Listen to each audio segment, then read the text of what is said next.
Good afternoon, good evening, and good morning, everybody. Welcome to this Salesforce Ben webinar. My name is Peter Chittum, and I'm super pleased to be bringing you this webinar sponsored by Flowsome. This is Salesforce Security in 2025, using DevOps to ensure speed and protection. So if that's what you were hoping to listen to today, you're in the right place. Now, here at Salesforce Ben, everybody knows us, of course, by our amazing website where we have loads of great articles, both news-related and technical-related. But we also know that not everybody knows about the other things that we do. So we like to share about things like our newsletter that we have available. And we would, if you enjoy this webinar, if you enjoy our content, why not sign up for that newsletter? It's the best way to get directly notified as to what's going on in the Salesforce world. We also have events, and of course, some of our events are like this webinar, but we also do loads of events at in-person Salesforce events. To that point, we have actually recently just opened up our registration for our Salesforce events that'll be taking place at Dreamforce this year. So be sure to check those out on the website. We also have a YouTube channel where we publish content virtually every day, and a podcast, which I will say is on hiatus, but at the moment we're looking at some new ideas for how to reboot that podcast. And with that, I'd like to go ahead and invite our speakers today to come onto stage, including we have Craig Eidelman, Diana Martin, and Joe Morse. Just to go over, Diana Martin is the Salesforce Platform Director at AARP. I definitely feel obliged. A lot of people across the world are not going to necessarily know what the AARP is. I'm pretty sure it's like the largest membership organization in the United States. It's the American Association of Retired Persons. I think I got both of the A's right there. It is a membership organization for retired people. They offer loads of services, I think insurance, newsletter, magazine. I know my grandparents used to get the magazine, actually. And previous to that, Diana was the Salesforce Solutions Director at Blue Cross. So loads of experience with security and compliance related implementations of Salesforce, I gather. We also have Craig Eidelman, Principal Security Architect at Salesforce, and previously did security and compliance at both Salesforce and Microsoft. So super grateful to have Craig with us today from Salesforce. And finally, Joe Morse, Head of Solution Engineering at Flowsome. And I knew Joe ages ago as a distinguished solution engineer at Salesforce. So Diana, Craig, Joe, welcome to the webinar. Great to be here. Good morning, everybody. All right, and with that, we're going to jump right into the topic of Salesforce security in 2025. And security is, of course, a big topic in Salesforce. When we talk about this in the context of DevOps, panelists, what are the specific aspects of security that you focus on? And I think we'll just start with Diana, and we'll work our way through the panel. So some of the things that we think about with DevOps is audit trails, looking at seeing who's making changes in your sandboxes, change management policies, secure audit storage artifacts, sandbox masking. How are you doing that? What are you using?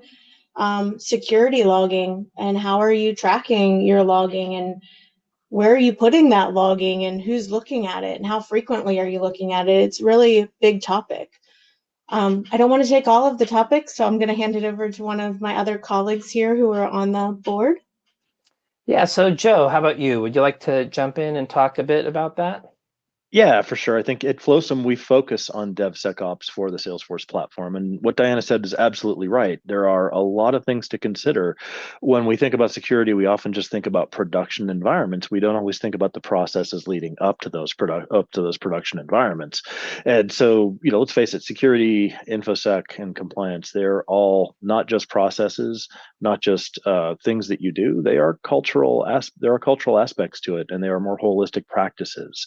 And so from a DevOps perspective, we want to do things like making sure that developers aren't accidentally enabling overprivileged things for people and having that accidentally promoted to production. We also want to look at other things that are happening in that DevOps pipeline and data ops as well. So there's a critical aspects of it. Salesforce has become an absolutely critical system in terms of sensitive data and important data. And there's so many aspects of this that we could talk about. Thankfully, Salesforce has given us a very solid base to work from, and that's where Craig comes in.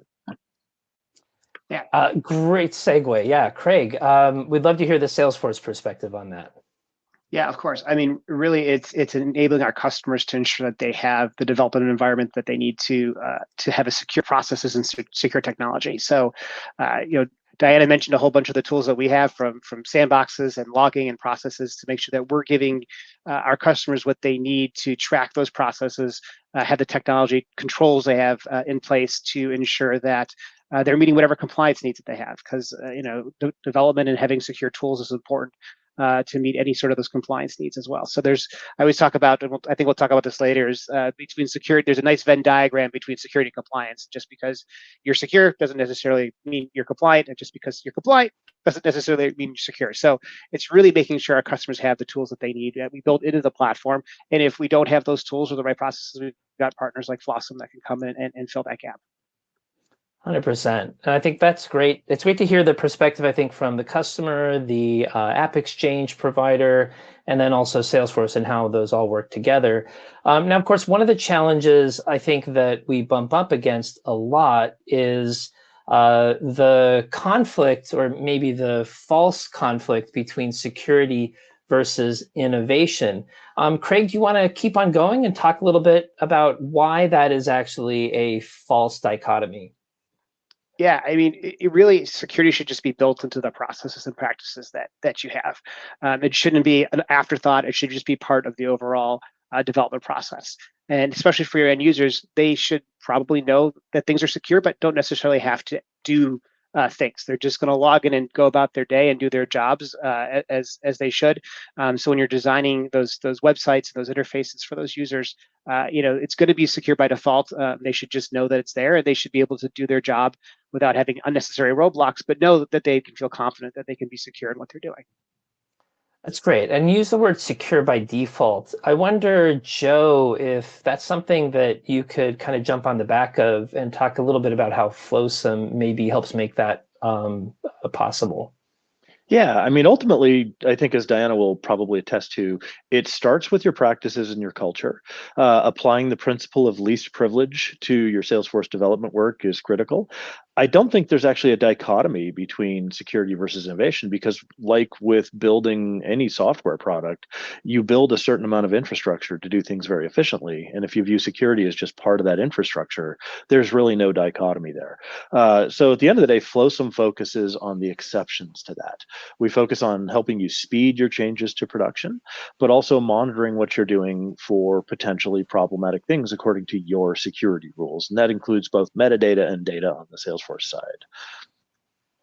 So that's really interesting, that the idea of like the security as part of the infrastructure, how infrastructure actually makes efficiency possible. And Diana, maybe you can talk about what that more feels like in the real world in your work at AARP.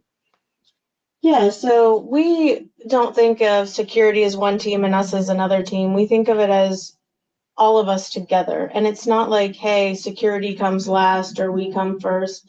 It's how do we process this all together? You know what I mean? Security isn't the last piece of it, and we're not the first piece of it. It's as we're building this, we're securing it all together, and we're wanting to make sure that the process is secure, what we're building is secure throughout the entire process. So we work hand in hand with security to ensure that everything is secure from the beginning to the end, whether it's making sure that they have the right field access, to the right permission access, to is our code secure? Is what we're writing secure?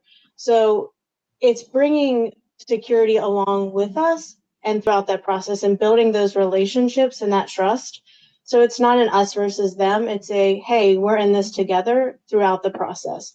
So it doesn't feel like, hey, they're regulating us. Hey, it's all about rules and relationships. It's about, hey, what can we do as a team to make sure that we're protecting our members, our code, our Salesforce environment for whatever comes our way, so that it's not just our code, it's everybody's code, it's everybody's security, so that it's not just our members' protection, it's everybody's job. Security is not just security's job or InfoSec's job, it's everybody's job. And that's really interesting you say that. I wonder if some of what helps make that possible are the ideas of shift left, so that you can sort of take on board, that those security best practices and make them much more part of the software delivery lifecycle, but much earlier on. Do you want to talk a little bit more about how the shift left principles apply there? Yeah, so I think I'll let Joe start that off, and then I will tag on to that. That sounds Yeah, great, Joe. Perfectly fine. We should probably define shift left for the folks who haven't encountered it before on the audience. In DevOps, shifting left just means getting ahead of things. You can think of your Salesforce production org on the right, and all the work your developers are doing in earlier environments on the left. And by shifting things like security, compliance considerations, refactoring and code productivity and architecture to the left, it just means you're getting ahead of it. And that's what a good DevOps tool can help you with. And so from a security perspective, shifting left is part technical, it's part cultural. It may mean that your process now includes your developers building specific permission sets and including them in permission set groups for the features that they're building. It may mean you have a security review somewhere in the middle of it. The more you can get ahead of security concepts and the more you do them earlier in your process, the more satisfied the InfoSec team is going to be. And they may even be involved in some of those early pieces as well, as Diana has so much experience in. Yeah, so with our team, we've built in a process so that we have peer reviews into our process. We also have steps that we have developer guidelines. So, hey, you can't do this or you can't do that. We also have naming conventions that we've put into place. So we have guidelines up front. We also have process reviews in our steps. You can't move past one gate before you complete the steps. So there's gates and guardrails into our DevOps process. We worked very closely with our InfoSec team. There's also guardrails that say, hey, the developer who developed this code can't be the person who pushes the code. So there are all kinds of guardrails that we have put into our system to ensure that we do have compliance, to make sure that you don't get to the end and then have to back up and redo it all. Nobody wants to do rework. We all learn from our mistakes, but sometimes the mistakes that we have to learn from, we don't want to have to learn from. So it's good that we're able to put those processes in place up front and just say, okay, we've learned our lesson from the past, so let's just make sure that we don't continue to follow those. So having that shift left aspect, and internal audit loves this, I will tell you. They love the fact that they can look at the checklist and they go, hey, look, this is already in place. It's a process that you can see that there's these gates and guardrails in here. I can see that nobody can get past this. And if they do get past it, there's an audit that's there that says why they got past it and if there's any reason for getting past it. So I love the fact that that is all in there and it's reportable. Excellent. Yeah, thanks for sharing that. That's I think that's really interesting about how the guidelines, the guardrails, and then I especially appreciate the idea that one single developer can't move things from building to production. There's always someone else who's looking at that. I think at this time we were talking about having Joe, you share a little bit about a real world breach or an incident, so that we could kind of have some information to frame the rest of the discussion. Do you want to share a little bit about that? Happy to. I mean, at the end of the day, through my 15, 16 years with being involved with the Salesforce platform, these things are rare, fortunately. Salesforce has built a very good platform, but there is, as we'll talk about, a shared responsibility model. Salesforce customers do have to take up certain aspects of security. And because Salesforce is becoming so much more impactful within an organization and subject to regulations and subject to InfoSec's purview, as you're finding out with Diana's team, sometimes these things do get out in the real world. We ran across something a few years back where Experience Cloud, which publishes a default profile for each site, kind of had some permissive permissions on their default profiles. And one of our customers actually caught that using our Trust Center product because they had set up a set of security rules to monitor for profiles and permissions that profiles should have. And so, Salesforce later found out about this and corrected it in the product itself. But at the end of the day, Salesforce isn't going to catch every security glitch or every potential security vulnerability that's out there. Neither is any other vendor. And so kind of staying ahead of that in a DevOps process allowed our customer in this case to correct the vulnerability before Salesforce even found out about it. And there's a few things that have happened beyond that as well. I mean, bad practices around passwords, all the usual stuff within IT can actually create exposure within your Salesforce orgs. It's not as bad as other systems that you're running all the way down to bare metal in the operating system, but it is a shared responsibility model. And that's actually where we're going to go next. And I think Craig will go to you. Would you like to introduce for the whole audience, what is the shared responsibility model, and how does that work in Salesforce, especially around application lifecycle management and DevOps? Yeah, so just it's basically the model that most cloud providers follow, is that Salesforce is going to take care of that infrastructure. We're going to maintain our own secure coding practices and our compliance of the platform, whether it's running in our the Hyperforce environment or in our first-party data centers. So, you can go on our site onto compliance.salesforce.com and trust.salesforce.com and look at all of the documentation that we have. And we're very open about how we do things. And we have our audit documents and those other attestations over on that site. And then it's up to the customer to come in and manage their own platform within Salesforce. So when they're inside their Salesforce org or orgs, many customers have more than one org. They have maybe more than one sandbox. Manage those processes. So that could be, how do we move our data and seed our sandbox? Do we mask that data or do we not? How do we control permissions in those sandbox orgs and those development orgs? There's tools we have in Salesforce that can help bring some of that to light. We have our health check, which is part of your Salesforce org. We also have, as part of Security Center now, the Security Insights component, which gives you an ability to kind of see how you're managing your data and your permissions all within your Salesforce org. So our customers do have to take up that responsibility to manage those aspects of Salesforce. But again, we're going to take care of making sure the platform is secure.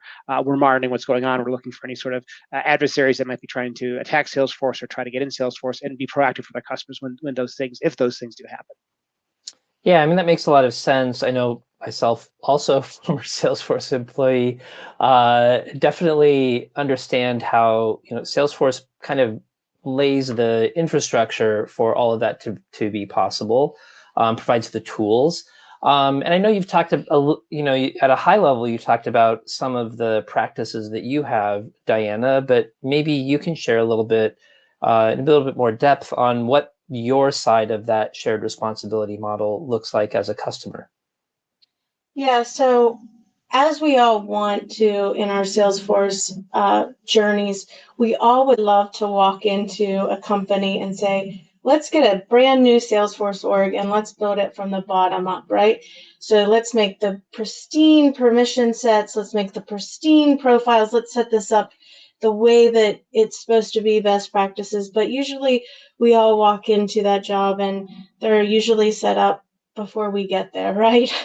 And sometimes they're not set up the way that we would want them set up. And sometimes we walk in and we're like, why was that done the way that it was done? And I'm not sure what that looks like. And with everything that's changing in technology nowadays with Agentforce and Data Cloud, we're all responsible for the setup and how it is the permissioned, and we all take that responsibility as the admins and the developers and the oversight. So we need to make sure that we're looking at that and taking that responsibility to say, okay, is this set up properly? Are we checking it on a frequent basis? Because let's say Joe today is reporting to Peter, but tomorrow he's reporting to Craig, but he's still with the same company, but he changed roles. So did somebody go in and change his privileges? He's still at the same company, but did somebody make sure his access was changed? Are we checking that? Are we doing the proper permissions and profile checks on a regular basis? Is the business involved in that? Because sometimes we're not looking at that because we're so in depth at making sure that our business is getting taken care of through code and configuration that we're not checking our access at a regular level. So we need to make sure that we're looking at, yes, our DevOps is happening, our permissions and profiles also happening, but also from the developer standpoint and the admin aspect, are we looking at the DevOps process and going through that aspects to make sure through the changes of our technology, are we keeping up with the DevOps process? So as Agentforce is coming out, are we keeping up with the DevOps process for that? As Data Cloud is coming up, are we making sure that we're looking into that? Are we keeping up with our documentation and our governance processes? So we have to keep up with everything that is moving, and it's moving so fast that sometimes you can't keep up with the documentation, let alone keep up with what just happened yesterday to what's keeping up with what's happening tomorrow. So it's on all of us to, as a shared responsibility, to work with our partners such as Salesforce, Flowsome, keep up with the Salesforce Ben articles. I read them again all the time to say what's going on with everybody. So it's very important to make sure that you know what's out there in the environment. And then just to say, okay, from this aspect, how can I make sure that my team is informed and that I'm also informing not only ourselves, but InfoSec of what's going on and keeping up with everybody and everything of how the changes are going to affect us, affect the team, and how can I make sure that our environment's staying secure. You said a mouthful, I have to say. Sorry, I'm so sorry. No, I think in a great way. You really covered all the bases. And, it reminds me of something I heard recently where somebody was talking about how, the moment you get your Salesforce org, it's 100% secure, and then you touch it, right? And you really talked about all those pieces. And I wonder, Joe, to wrap up this question, about the shared responsibility model, I'm sure there's things that Flowsome brings to the table to be another partner in that process. It's something that we realized as a company very early on, that you couldn't separate security from DevOps. And it starts with that shared responsibility model because Salesforce gives you a ton of power. And like you said, the minute you get your Salesforce org, it's pretty secure, but then you start touching it and it's not just your org. It's things like sandboxes, which may or may not have production data in them that you need to anonymize. It may be things coming through those sandboxes that affect your security as it goes forward. And so, it's just like your eyes get open the minute you start owning Salesforce, that it's not simply go into production, make a change here, and then it's there. You start to bring a lot of nuance in it when you put a lifecycle and management behind it. And that really gets to that shared security model or shared responsibility model, because with great power comes great responsibility on the customer side. Salesforce will put appropriate guardrails in place, better than just about any other vendor I've seen. But you still have a level of responsibility, and DevOps brings different dimensions of considerations to that. And so that's the reason Flowsome focuses on it, is because we view it as integral to that. Things like deploying the smallest security footprint possible with profiles or permission sets. It moves on to maybe monitoring what's going on in settings in your org and how they differ between environments. And so those are the types of things that Flowsome is looking at, as well as data considerations when you seed your sandboxes with data, or you need to maybe scramble some data in a full copy sandbox in place. So we try to view it holistically and fill in kind of the gaps that all of the practice considerations that Diana has mentioned come up. Fantastic. Yeah. Now, I want to circle back to something that you sort of dropped a little bit earlier, Craig, into the conversation, but I think it's a good time to bring this in. We've talked a lot about security, but you also brought in compliance. And so this is probably a good time to talk about the difference between those and how do they interplay with each other? Yeah, so when I work with customers, and for many years we've talked about security versus compliance and how they like I said, there's an overlap that sometimes you can be secure, you have the right settings, but it's not necessarily compliant. You're not meeting what you need to do from a process standpoint with those control frameworks that are out there. And you know, in the United States and globally, we've got all sorts of different control frameworks. Different countries have different rules. Different regions have different rules. Different United States, different states have different rules. So you know, making sure you're compliant can be quite challenging. So when I talk to customers, it's a lot about, I do understand the frameworks that you're going to use as a basic framework for your security controls, and then how are you going to apply that? Sometimes it is through technical controls, so those are the checkboxes and other things you might be doing. Sometimes it's through process controls. Do you have those processes written down? And are you taking advantage of those security controls to meet those process controls? Especially if you're dealing in the United States or globally with health data, how are you managing to keep that data not only secure but also private? What do you have in place from a process standpoint to make sure that only certain people can look at that health data? Are you anonymizing it or de-identifying it when necessary? So those, while they're not necessarily related to security, yes, they potentially can. You don't want to have that data get out there. But there's also that privacy aspect to it, which then applies to that compliance framework, which then might apply to a very specific law. So, you know, it's really making sure as you look at your Salesforce environment, understanding what data do you have in Salesforce, who can see that data, and then from a DevOps standpoint, how are you controlling the developers' access to see that data, and then the right process controls in place during that development environment to make sure that the code that's going to be coming out is going to be secure and meets those needs. Yeah, that makes a lot of sense. And you know, to put it a slightly different way, compliance, that's really kind of the legal or possibly, you know, maybe based on some standard that I might have to follow as a, you know, maybe as a financial institution or a healthcare institution, or maybe a duty of care to a particular vulnerable population. Like those would all be compliance issues. There's an overlap with security, but regardless of compliance, there's still security things that need to be taking place. And that, so does that sum up what you said? Just to make sure everybody on the call is on board with that? Yes, yeah. Yeah.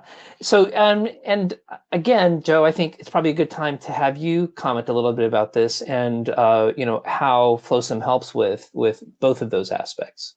Yeah, I mean, ultimately, I'll reiterate what Craig said. That Venn diagram analogy is a really, really useful one. Sometimes the compliance frameworks that are in place are there for security. Sometimes they're in place for privacy or to prevent bad actors. A great example of that is Sarbanes-Oxley in the United States. And Sarbanes-Oxley basically requires folks like Diana to keep a log of everything they've deployed to production. Now, that was more intended at preventing accounting fraud that happened, you know, in the Enron era and during the Great Recession. But there are others that are aimed at privacy and others that are directly aimed at cybersecurity as well. And so that's really what Flowsome tries to do. We try to build some of the best practices right into our DevOps tools. And then, you know, as you progress and as you advance your DevOps practice, we want to start taking a look at both data and the flow of metadata between your sandbox environments and production, making sure that they follow rules that you've configured and that we're alerting you and shifting the analysis of that left to make sure that you're getting ahead of those issues before you reach production. Excellent. And then is there really a, you know, how is it compliance or approaching compliance and building compliance into your DevOps process different, or you know what distinguishes that in your DevOps process from security? Diana, do you want to jump in and talk a little bit about that the focus on compliance versus security? Yeah, so I think that you want to build your compliance is you don't want to slow down your delivery, right? You never want to slow down your delivery because we always have those business stakeholders who wanted it yesterday. And you always have 6 business stakeholders and everybody thinks that their item is just as important as the next guy. We all have that. So we really want to work with InfoSec to make sure that they're not seen as they're seen as your partner and you're working with them through the sprint planning process. you're working with them to make sure that they are your trusted partner, and throughout that process. So you're seeing them in the user story. You're seeing that security process through the user story that you're building. And I'm talking as we use Agile here. I think that most companies use Agile nowadays through the DevOps process. So your stories actually have the security in your user story. And then you're adding automation throughout your DevOps process. So can you do code quality that's automated? Can you do any checks that you can get through that it's going to be automation? You have those guardrails that I was talking about. You have any policy code reviews that are in there. You're also doing like feedback and review checks. Whenever you're doing your retrospectives, are you doing a developer and admin retrospective with your InfoSec team? Are you having those types of open conversations where everybody can actually, speak their mind, and they know that it's a trusted environment where they can actually talk and be open with each other and know that it's a safe environment? Because sometimes things can get heated, but they need that space to say, I understand where you're coming from, I understand where I'm coming from, but I have this priority, you have this priority, and they're clashing. So how can we get to a agreeable arrangement to make sure that yes, we're secure, but yes, I'm meeting the deadlines that I need to meet for my business partners?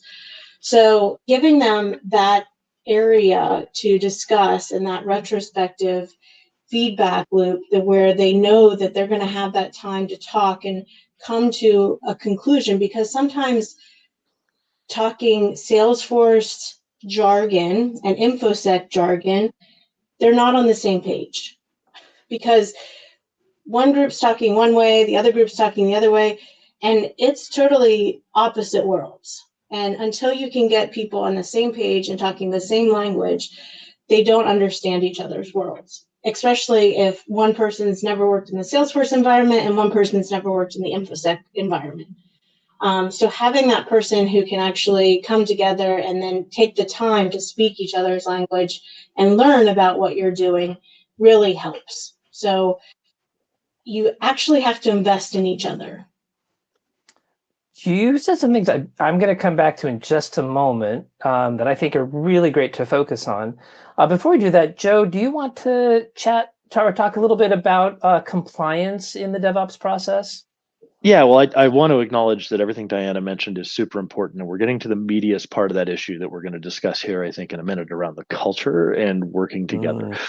But I think I want to start by trying to just think about this. Put yourself in the shoes of a Salesforce developer and someone who handles release management for Salesforce. There's a lot you have to do already, and a lot of the compliance is kind of baked into that. Now, what we find at Flowsome is that reducing the task load for those developers on the DevOps aspect of it, release managers and developers, can free up time to do things the right way. So if I'm a developer and I'm tempted to take a shortcut by enabling modify all data on a profile, sure, we want the DevOps tooling and processes to catch that. But at the end of the day, if I don't have to then go spend 20 minutes resolving all my dependencies on a set of changes I'm making, then I have more time to do it the right way and kind of slow down to move faster. And that's the critical aspect of what I believe Diane was talking about. And that starts with a good relationship between the security teams and the Salesforce team, which are often two very different people, and oil and water, and sometimes there's a process to get to know each other. And you said exactly the word that I want to spend a little bit of time focusing on, and that's culture. And to begin with, I think, Diana, would you like to talk a little bit about the importance of culture in the shared responsibility model to begin with? Yeah, culture is a big thing, because a lot of our developers, they're usually heads down. I type on my keyboard. I don't do a lot of talking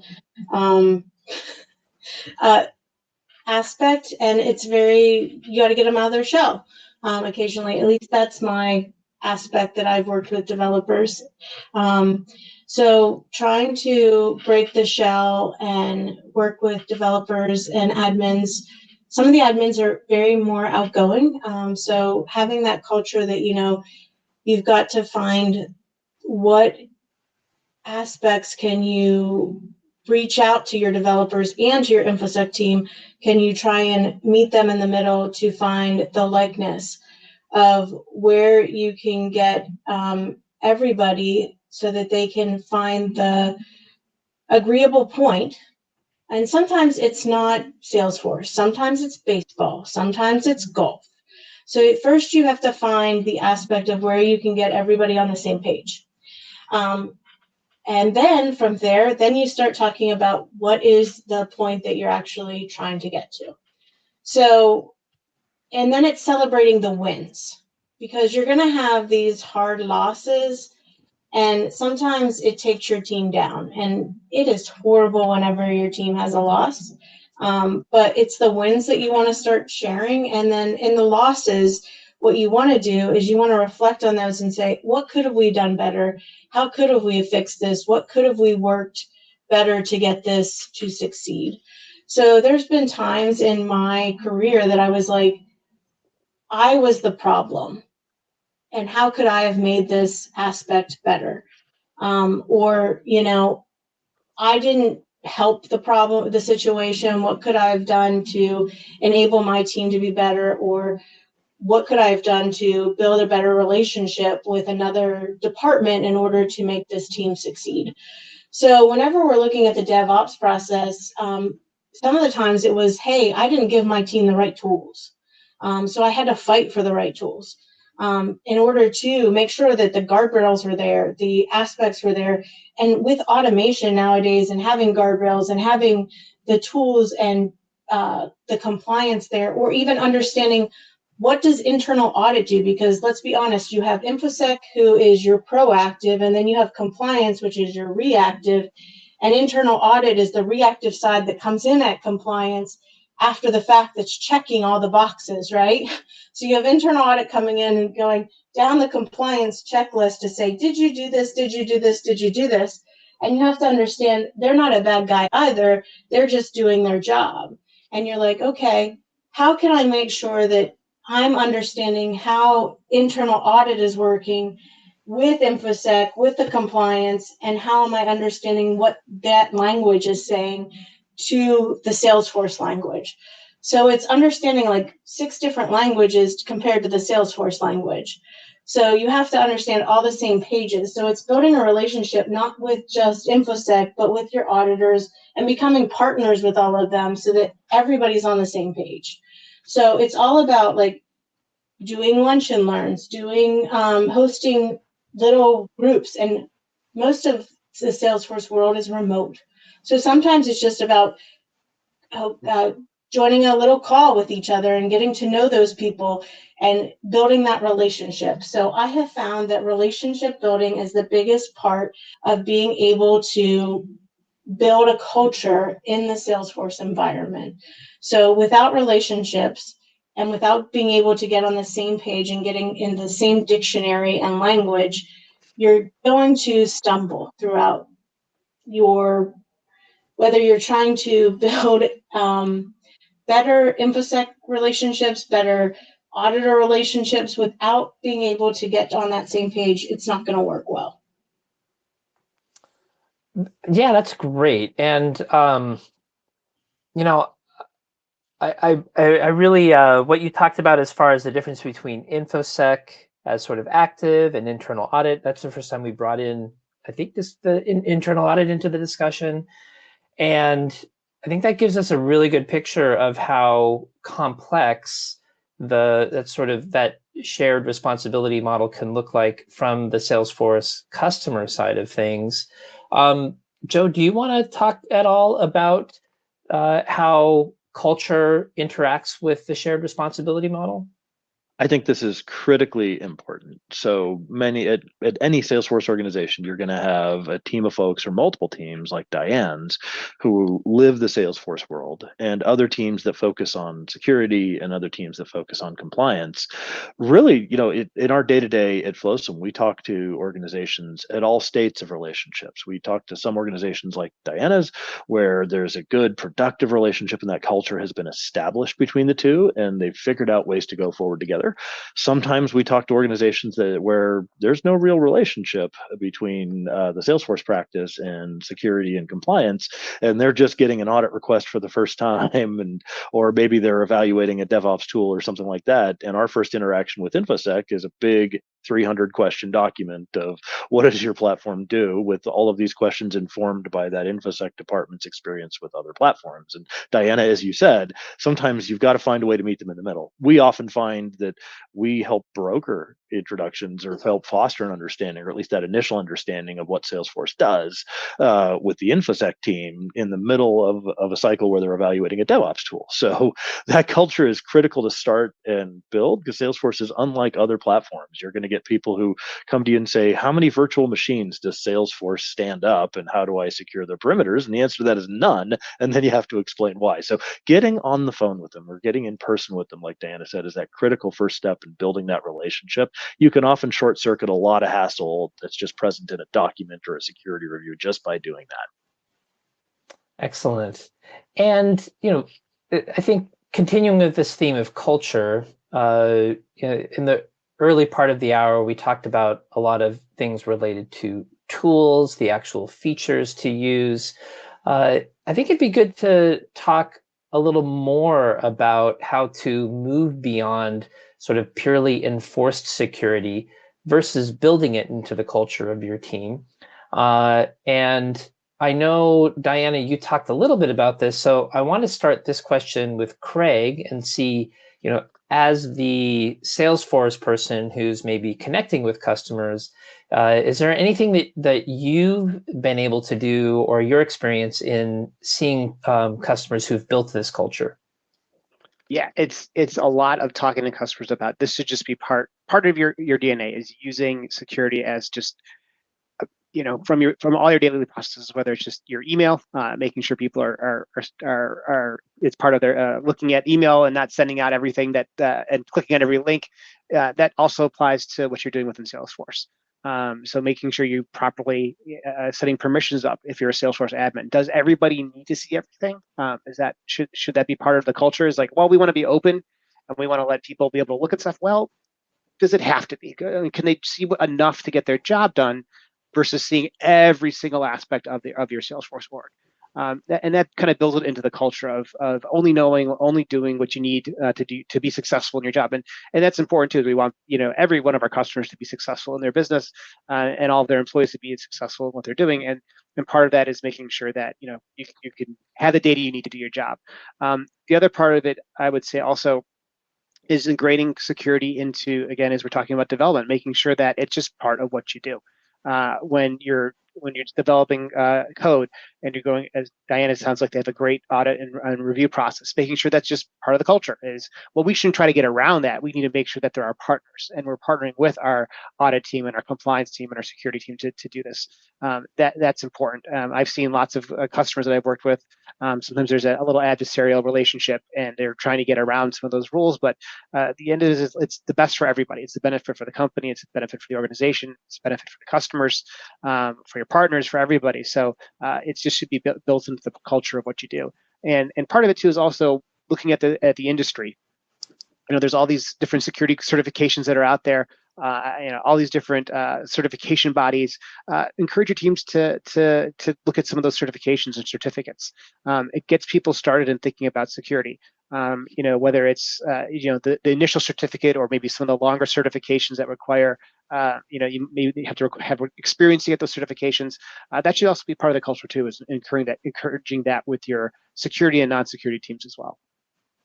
That's great. I think that's a really interesting idea to get the non-security folks actually looking at things like security specifications or compliance specs, and that sounds I think it'd be great to dive a little bit deeper into that and have each of you talk a little bit about other ways or tools that you can foster early collaboration between your developers and your security teams.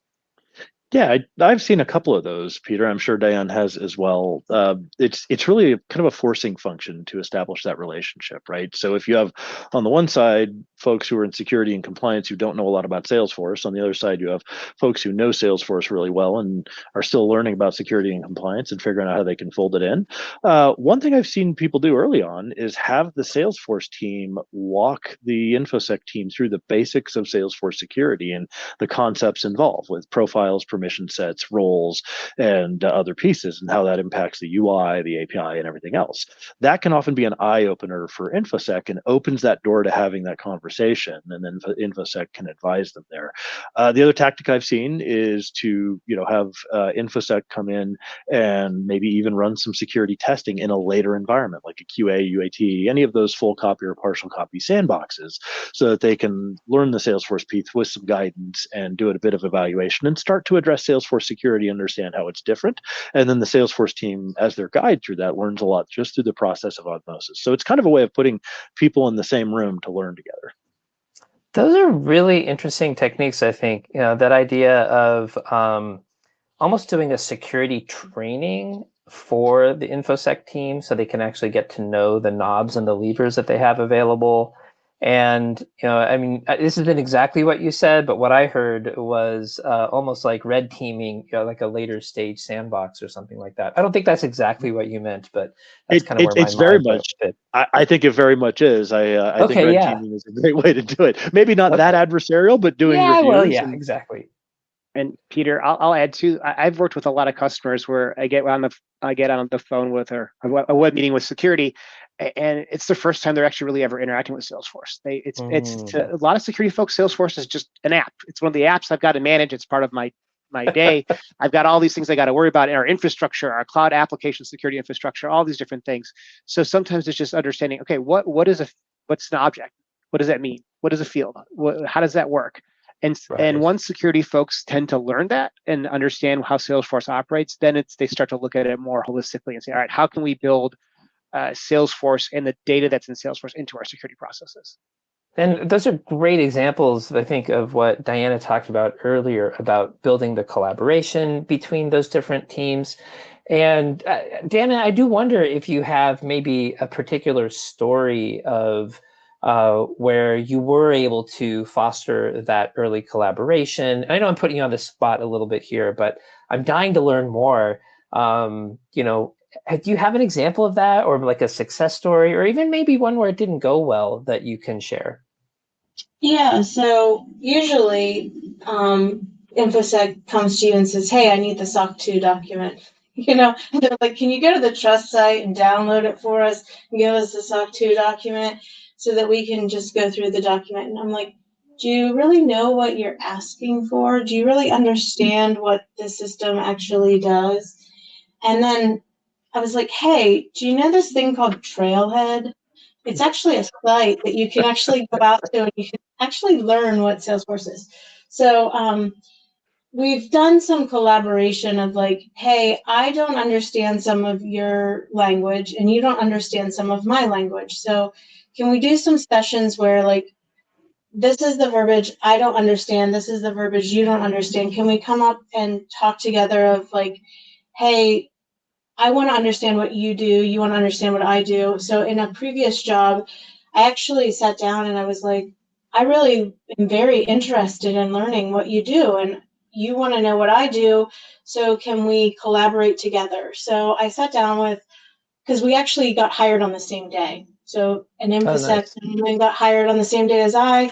So we had to go through all of the training together, right? So you're sitting in the HR room and you're going through all this lovely training together that you have to sit through. And I was like, and he's like, well, I have to check out your system. And I was like, well, can we learn together? So it was actually a benefit for us to sit together and learn through the process. So I've learned that actually helped me to understand better of how to build the InfoSec relationship in Salesforce. So that was more of my success story of how to get the InfoSec and sales teams on a better playing field than how I've done it in the past. Because in the past, it was like oil and water. It was like, here's the SOC 2 document, and then they'd come at me, and I was like, yeah, let's just continue to clash until I actually get to where I need to go.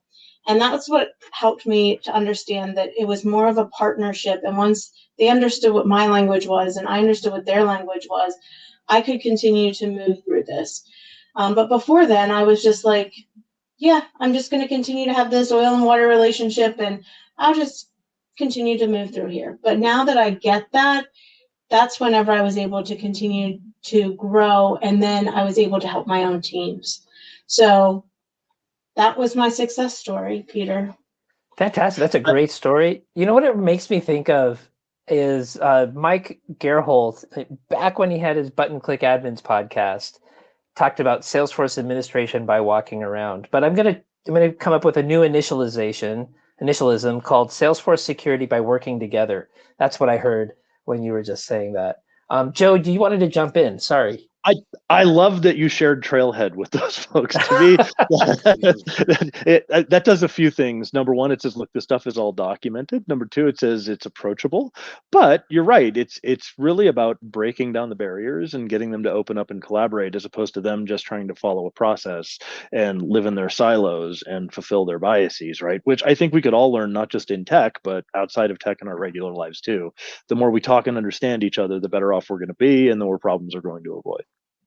And Diana, does that tend to build confidence if you can point your InfoSec people to like existing documentation, existing training, that kind of tells them this is a system that is well thought out, well built, and well planned?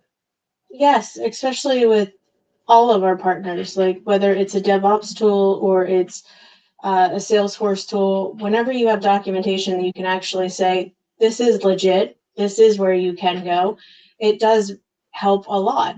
And then also whenever you have experts like Joe and Craig that you can actually get on the phone, and if there's an InfoSec problem or question, and they can actually ask the expert, that really helps too.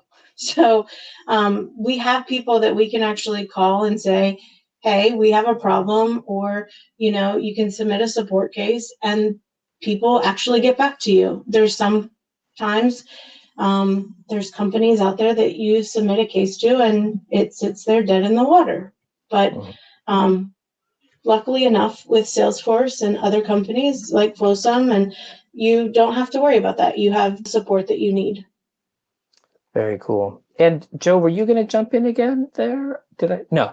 Yeah? No. Okay. No, all right. No, go ahead. It's a.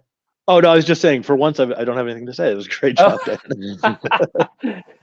So we're coming to the end, and that's a good time to ask about postmortems. And you talked about this a little bit, or you hinted at it, Diana. But what role do blameless postmortems play in creating that secure and transparent DevOps culture? Blameless postmortems are very important.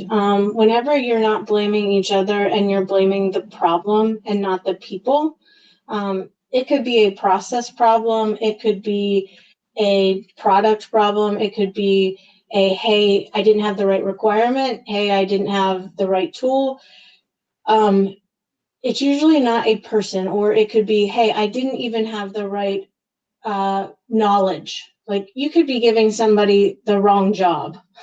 I could be telling Joe to learn how to go speak French, and he doesn't know how to speak French. I could be telling him to go do something that he just doesn't have the knowledge to do. So it's important that we are open and we are honest about, hey, I wanted to try this. Hey, I didn't succeed. And it's okay to try something new and fail at it, as long as you're willing to understand that, hey, I was going to do this. I knew that I was going to fail at it. And I told you up front that, hey, there was a possibility I was going to fail at it. And those postmortems are saying, but as long as you knew what the risk was up front. You don't want to put yourself in a security risk where, hey, if I do this, I'm going to open up my entire Salesforce org to lose all of my data. It's not a risk you want to take. But if you're going to open up yourself to a risk to say, hey, in a dev org, I want to learn how to write an Agentforce agent. in a brand new dev org, go right ahead. You know what I mean? That's something that I'm going to tell my team to do. But the types of things that you want to do in a postmortem is you want to say, okay, what mistakes did we make? How can we learn from them?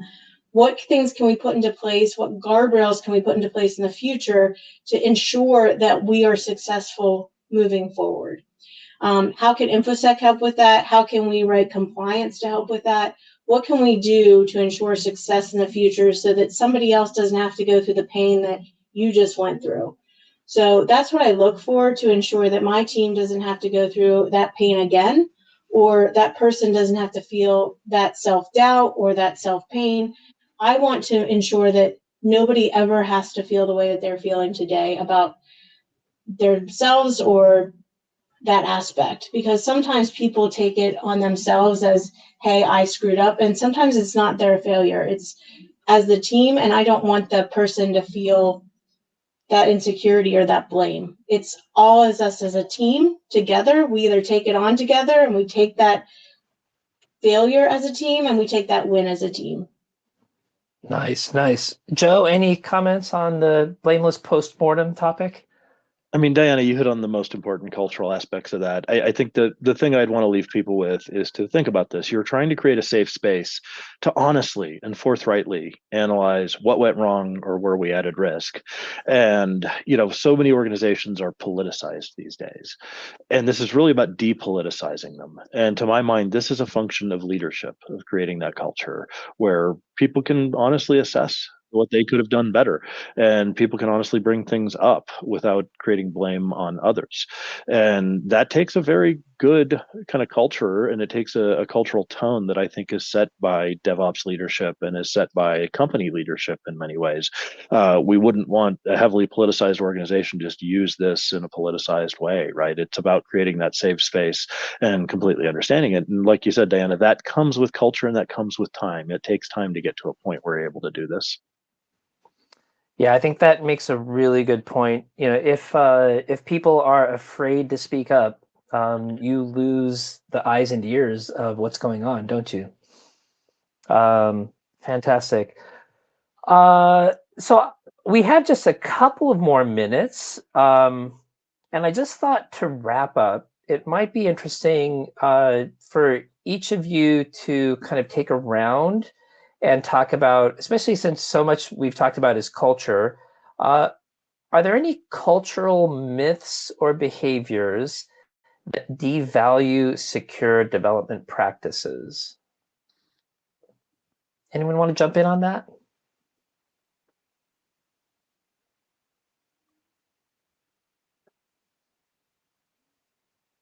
I guess one myth would be that Salesforce just takes care of it all and that there isn't a shared responsibility, right? That's the very unproductive end of myths. And I think that can inject a lot of risk into a Salesforce process. When I started with Salesforce back in 2009, it was not uncommon for a department, usually sales, to buy Salesforce on a credit card, to assign one full-time administrator, and that person just worked in production and it was a part-time job. That can create all kinds of danger, even though Salesforce is going to be secure by default. Like you said, the minute you get into it, you start doing things that could potentially compromise that. So I think that orthodoxy is probably, Salesforce as an app is probably the most harmful thing that's out there. And it goes to what Diana was saying, crossing that bridge to other departments, to InfoSec and others. The other ones that I hear is, we're agile, we'll fix it later. And then you never get to it because you have other work that always comes up. So the problem with agile is something can stack itself on top of or before the important stuff, right? Yeah. So just take care of it while it's there. It sort of brings up that, I don't know if you all know the XKCD cartoon of like the big stack of blocks and then like one little tiny one that, yeah, so. Excellent. Well, I think that pretty much takes us up to the end of the webinar. And I think, Joe, you wanted to go through and just cover off a few slides at the end, right? Yeah, at the end of the day, we'll be quick about it. We are thankful for everyone for coming today. We know that this is a big topic. Salesforce is an absolutely critical system for most organizations, revenue impacting, support impacting, the master source of data for so many things. We at Flowsome focus on that, and we focus on helping people of all stripes, from those coming off of change sets to those who have very sophisticated CI/CD processes and data management processes related to Salesforce, help speed and secure their Salesforce practices. And that's what we do with our DevOps product, which Diana knows very well. And we do that with our Salesforce backup and archive product, which gives you data redundancy and data management. And then I think this is kind of part and parcel. We didn't want DevOps to just be DevOps. We wanted DevOps to have a critical piece of security in it. And that's why we built our Trust Center solution at Flowsome, where we focus on many of these things. And like we talked about, shifting some of the practices and checks and gateways left so that you get ahead of them earlier in your dev cycle, and that agile prioritization doesn't get in the way. So that's us. I won't belabor the point too much. That's just what we do. And we love to talk to anybody who has a Salesforce practice. We're super curious about what you're doing with the platform and how it's impacting your business and what changes you're seeing. And at the end of the day, there may be areas where we can help with some of the aspects of this. And I think there's one more slide too. Yeah, and at the end of the day, okay. So we've actually created a. So we'll go back to this one. Yeah, and so this just a little more detail. I mean, with Salesforce, you have a ton of systems that impact what you're doing. You start opening those doors to other tools in your DevOps process, like your ALM and requirements management tools, your environment management tools that Salesforce gives you. Version control systems start to put your Salesforce metadata and other assets in other places. And then with quality assurance and security and compliance built into all of these, that's really what Flowsome focuses on, both as part of our DevOps solution and with our security add-ons. And I think with the next slide, we've even published a bit of a report on this. So the state of Salesforce DevOps is something that we try to do every year. There's a QR code that you can go and get that report and see exactly what our customer base is finding, as well as folks who aren't our customers as well. What's going on within the Salesforce ecosystem with regard to DevOps? What trends and patterns are they seeing, from new things like Diana mentioned, where we're trying to get ahead of Agentforce and Data Cloud, things that are very left field compared to traditional Salesforce. There are DevOps aspects to those. So take some time, read that white paper, and if you have any DevOps concerns or data management concerns, or if you want to talk Salesforce security, we're happy to have that conversation with you.